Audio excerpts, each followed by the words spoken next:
Hi everyone and welcome. In this tutorial, I'll show you how to use what3words in Safe in the City. Safe in the City is a personal safety app and you can find it both on iOS and Android. In Safe in the City, you can navigate to a 3-word address. Now let's see how it works. When you open the app, you will see your current location on the map, and if you zoom out, on the map you can see all nearby police stations, medical services, and fire stations.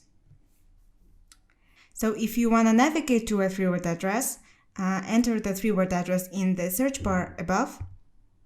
So for example, let's enter filled count soap. As you can see, the Autosuggest gives a list of suggestions. This first one is the correct one.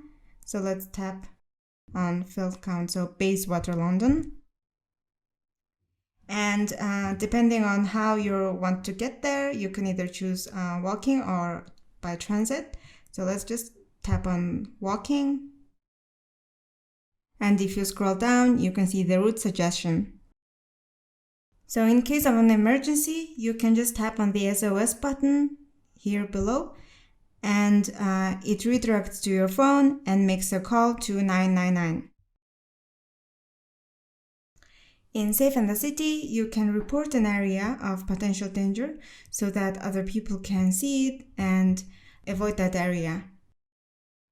Hope you enjoy using it. Thank you for watching. See you with the next tutorial.